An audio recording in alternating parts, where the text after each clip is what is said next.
Ons Here, ons kyk op na U, en die besef dat U die groot en die almagtige is. In die erkenning dat ons totaal van U afhanklik is.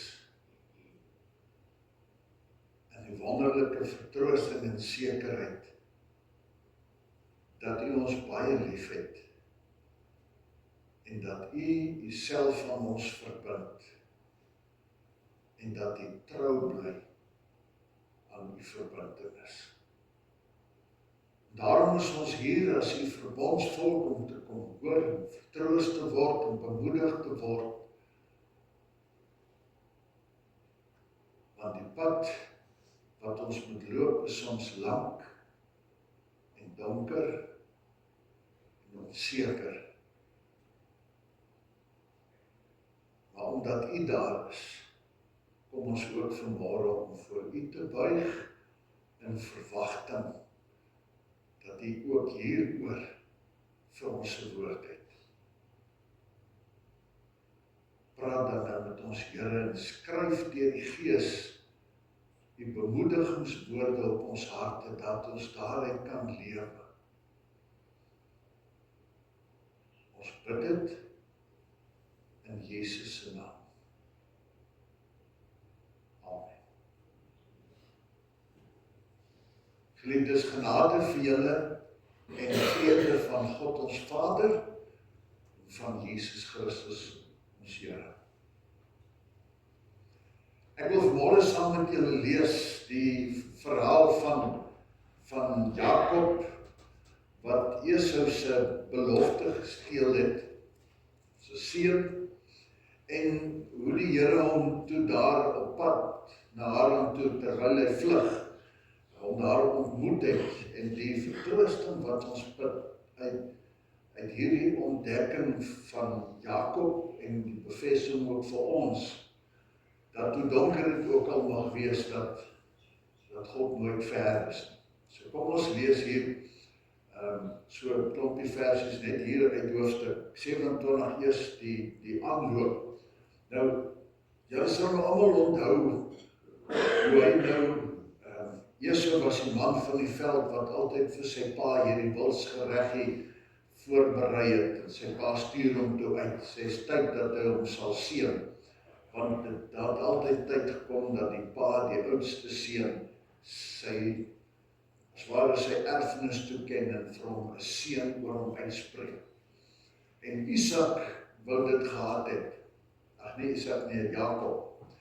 En hy met sy ma se hulp bedrieg hom toe mos met die velletjie wat hy oor sy arm getrek het en pa wat al omtrent blind is en help om hierdie wilsgereg voor te berei.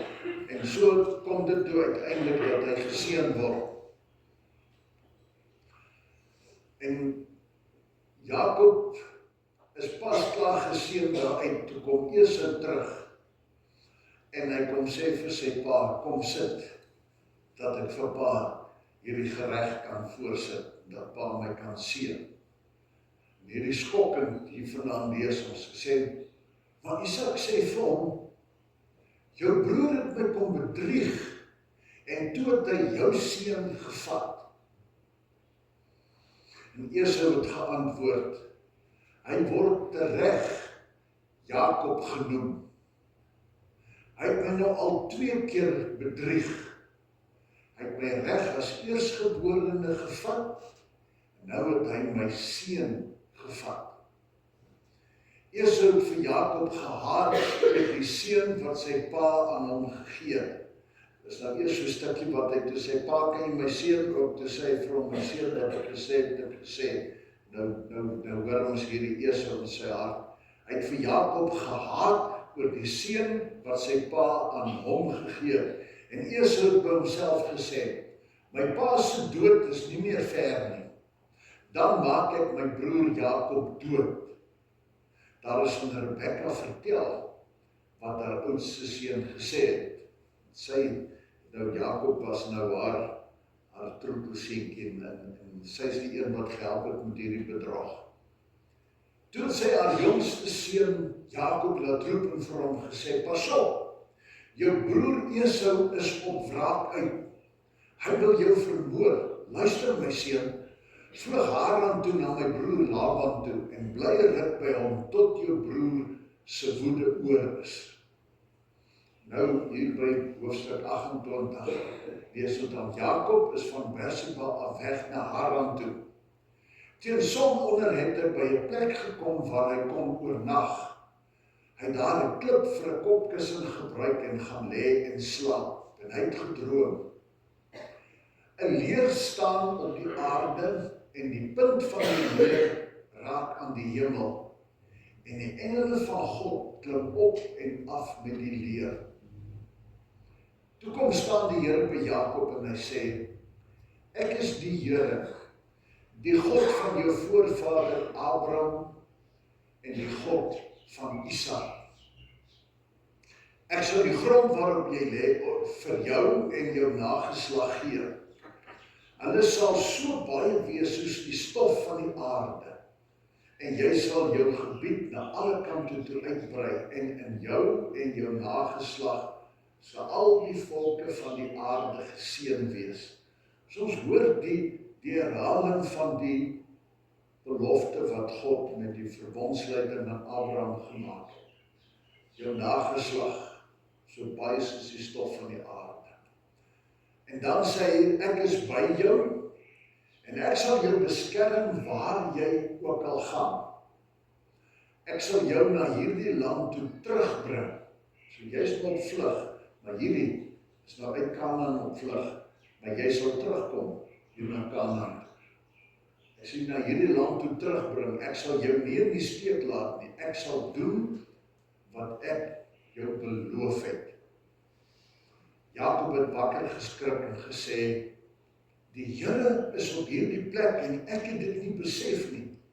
En Jakob het bang geword en gesê, hoe skrikwekkend is hierdie plek. Dis niks anders as die huis van God nie. Dis die poort van die hemel. Ons gaan net tot hier lees, dan weet ons later aan, het Dawid hierdie plek in Bethel, of dan huis van God. God bly hier, God is op hierdie plek. So ons gaan net tot hier lees.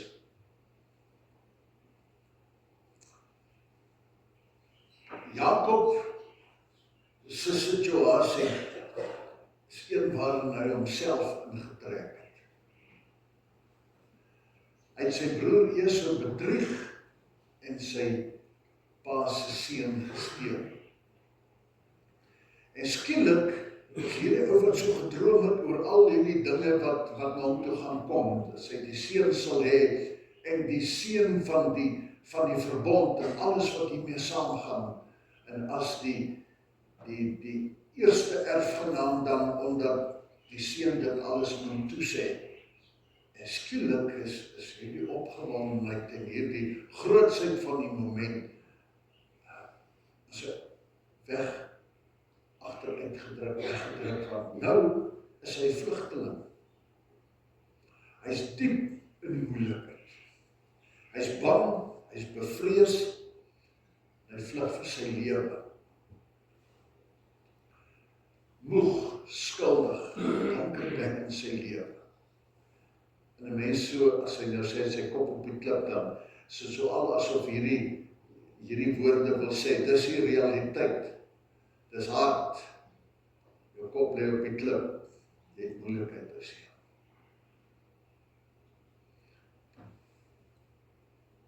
Hy lê hier en hy voel hierdie verskriklike verlatenheid. Ek is alleen en bang. Hy het nie geweet dat God daar is. Waarskynlik het hy in hierdie donker moment in sy lewe gedink dat God hom oor hom dieselfde gaan voel. Bedrog, sy broer se seun gesteel. God het my dalk ook verlaat. Ons het mos nou in die laaste ruk, die van julle wat die gedeeltes oor die groei lees wat ek uitstuur, sien ek lees hoe maak mense jou kop, jou eie afleidings. in die wêreld, as mense, as jy iemand bedrieg het, dan weet ons in die wêreld, as hierdie ons vir jou kwaad word, dan loop hulle met wrokke, dan skuif hulle jok uit. So, in 'n ou se emosionele toestand, dan kan jou emosie ook vir jou lieg en jou dinge laat sien. So, hy maak die gevolgtrekkings uit ervarings. Dis die ding wat ons geleer het in die laaste ruk, as ons daai groeistuk gelees het. Stefan vir ons hierdie ding verduidelik, dat dit wat met ons gebeur, is 'n klomp verhale in my kop. En so, alles wat met my gebeur, hak ek hier ernstig vas. In die wêreld daar buite, as ek iemand ingedoen het, dan sit ek in die moeilikheid. So nou het ons hierdie prentjie in die kop, en nou trek Jakob dit deur, so God moet dieselfde voel. As hy nou op vlug is en skielik in gevaar is, waarskynlik voel God dieselfde, en hy het enige iets verwag, behalwe dat God hier is. Dan skrik hy wakker, hy sê, God is hier, ek het dit nie geweet, ek het dit nie verwag nie. En hy maak hierdie ontdekking, en dit beklemtoon vir my en vir jou, God is oral, by almal, in die donkerste situasies, selfs daar waar ek myself in laat beland het. Die plekke waar 'n mens God die minste verwag, daar is hy, want God is die alomteenwoordige, oral God. Die ontdekking wat hier gemaak word is, God is nie net in die kerk nie. Dit moet ons weet. God is nie net daar waar dinge reg loop nie. God is nie net daar by goeie mense nie. En dat ek dan, as dinge in my wêreld verkeerd loop, sou verwag dat God nie daar sal wees nie. God is die oral God. En omdat ons hierdie sommetjies in ons koppe maak, en dink dat God soos mense is, en dit wat ons ervaring is, daarom maak ons hierdie afleiding. Dat God se teenwoordigheid en genade die by my is, as ek in 'n donker gat 'n bietjie weggedwaal is. En dan is het nodig dat ons as ware soos Dawid of soos Jakob hier wakker skrik en sê, maar God is hier. Dat ek in die donkerste tyd van my lewe, in die donkerste tyd van my geskiedenis, altyd hierdie ding sal weet, maar God is hier. Hy is oral, hy is met ons en met ons skuldenaars. Jakob het nie na God nie gesoek nie, want hy besef hy skuldig, gedog, maar ek moet verwag dat God ook sy rug kom draai. Maar dan besef hy, God kom na hom toe, ten spyte van sy bedrog. God se teenwoordigheid en God se genade is gebaseer op wie hy is, op sy liefde en sy getrouheid aan sy verbintenis, nie aan ons prestasie of ons gebrek aan prestasie of ons teleurstellings. Dit moes hy leer, dit moet ek en jy leer. God se teenwoordigheid is gekoppel aan wie hy is, dat hy getrou bly aan sy beloftes. Sodat wanneer Jakob daar sit in hierdie ellende, dan herinner hy hom daar, maar ek is hier, ek is nog steeds hier. Hierdie ongelooflike troos maak nie saak hoe donker, hoe alleen, hoe moeg, hoe platgeslaan, hoe skuldig jy is nie. God is oral. En dit hang nie af van my emosie, hoe voel ek, en of ek oordeel dat God daar sou wou wees.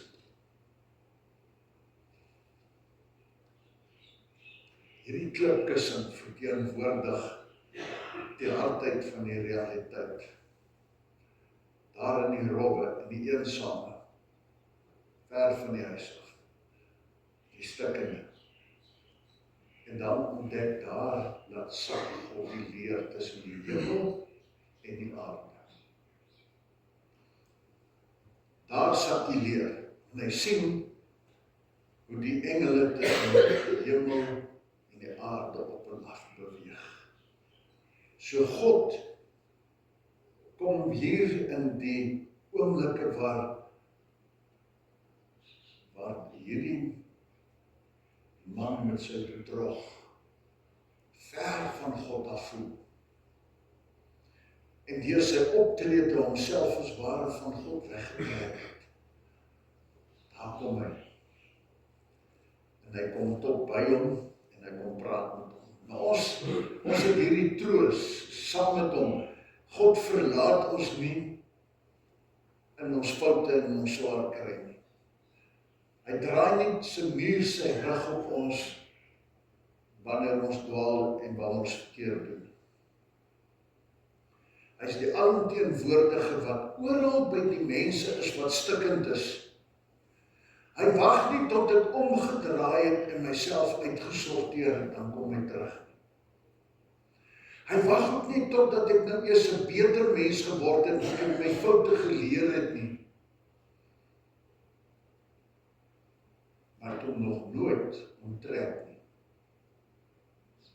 En dit kom sê hy met hierdie vers 15, as hy hierdie onvoorwaardelike belofte het.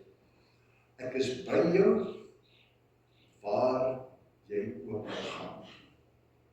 Ek is by jou, waar jy ook al gaan. Gelang daarna het Paulus ook hierdie dinge belewe. Die man wat God teleurgestel het.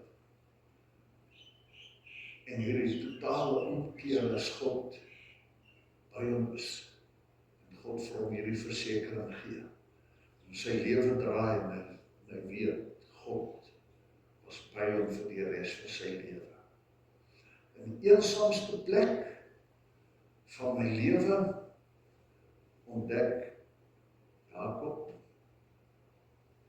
Paulus, daar waar ek blind sit, verward, en sy grootste dwaaling, elke sondaar, elke mens, my en jou, daar ontdek ons. Wanneer God met my kontak maak, en daar die donker oomblikke, daar is dit Bethel. Daar maak God woning in my omstandighede. Ek het nou die dag 'n stukkie gesien, ek weet nie of julle dit ook gesien het nie, op die internet, in een van hierdie reels, wat Corrie ten Boom speel, sy was een van die oorlewendes van die natiekampe. En sy vertel toe, hulle was 'n klomp vrouens wat in 'n groot saal gebly het. Toe sê sy sê dit in Engels, sy sê, invested by fleas and lice. So hierdie goed wat byt en krap die hele dag, dit was iets verskrikliks. En daar waar hulle Bybelstudie doen, sê sy een keer, ek dank God for this fleas and lice. Die vrou sê van, op die aarde kan jy dit doen, die goed, dit byt jou, dit is heel dag, dit hou net nooit op nie. Toe sê sy, dink 'n bietjie mooi. Hulle is glad nie toegelaat om godsdienst te hou daar nie. Maar die soldate kom nie in daai saal in nie, want as hulle inkom dan is die vlees en lice op hulle. So sê sy, God het hierdie luise en weeluise en wat se bytgoed alles in hierdie plek kom loslaat, sodat ons vrede het. Hier kan ons vry, die enigste plek in hierdie kamp, waar ons vry is. So God het in die helkamp daar met die vlees en laais het God Bethel kom nog. Hy het hulle daar in hulle nood kom ontmoet. Hulle plek gegee waar hulle veilig dan kon uitkom. Mekaar se hande kon vat elke dag. Saam kan bid, saam mekaar kan bemoedig. God is hier, het ons nie gelos. Daar waar God ontmoet, hoe donker en ongemaklik. Dis Bethel, dis genade. Dis God wat die keuse maak. Dit is nodig dat ek en jy met 'n nuwe perspektief kry.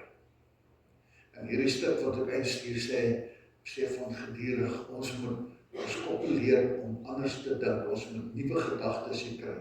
My kop moet verander word, ek moet elke dag sekere goed in my lewe begin herhaal. Ons moet leer om te herhaal en elke dag te begin vir myself te sê, die Here is op hierdie plek, waar ek ook al is, dat ek dit moet weet, daar waar ek die oomblik stil word en met God kontak maak, dat ek sê, die Here is op hierdie plek, hoe donker dit ook al is, of dit in my huis is, in my huwelik waar dit chaos is, of dis by die werk is, waar dit ongelooflik moeilik gaan, en my pyn, my eensaamheid, en my siekte, en watter beproewing ook al, dat ek dit weet, God is nie ver nie. Die oomblik, wanneer ek van hom bewus raak, dat ek vir myself kom sê, God is nie ver nie, God is hier, op hierdie plek.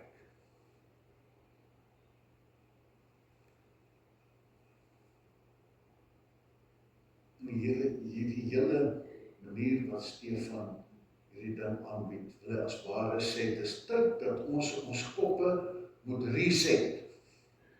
Partykeer is die dinge verkeerd, of dan kry jy daar op jou selfoon of vir hierdie rekenaar ergens klap wat sê, of 'n ding wat sê, reset na fabrieke instellings.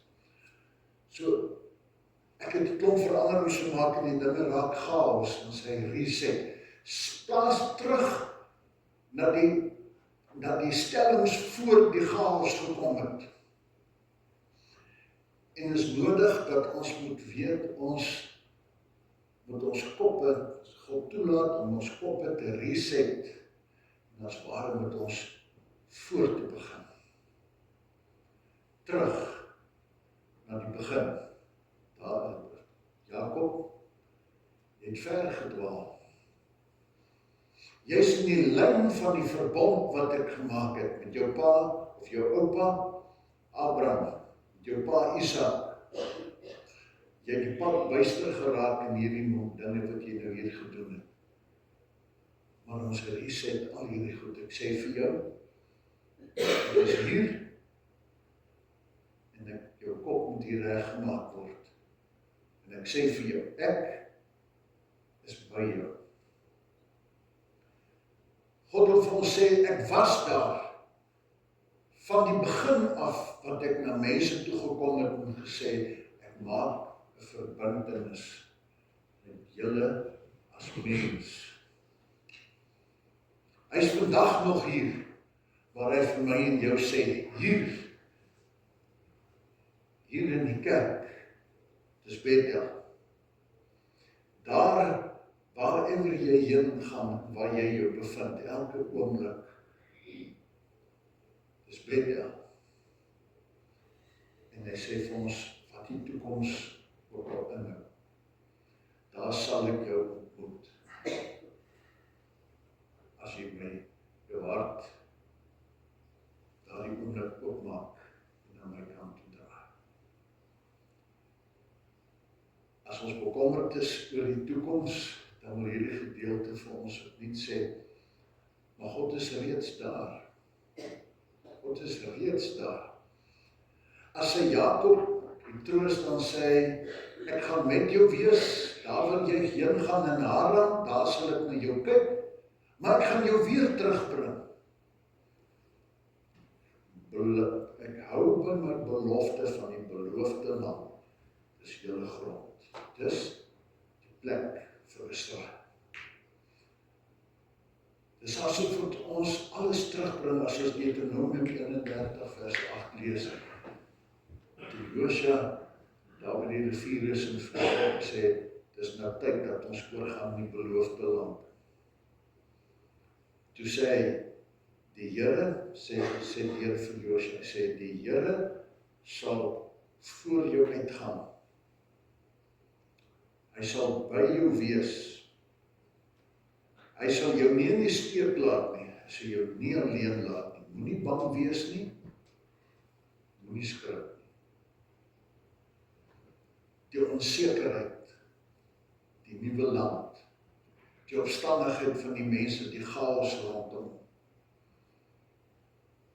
God los ons nie. Die heerlike is dat ek en jy het iets baie groters nog as wat Jakob gehad het. Jakob ontmoet God in 'n droom. Ek en jy hoor van die Here Jesus wat in die realiteit gekom het, waar mense hom gesien het, dat hy self met die leer afgekom het na die wêreld. Dat hy Immanuel geword het, die God by ons wat hier kom bly het, in ons harte woonplek kom maak het. En daarom waar ek en jy ook al is, daar is hy, want hy kom in ons harte woon. En as hy fisies gegaan het, dan sê ek, los julle nou as weeskinders agter, en laat my gees in julle.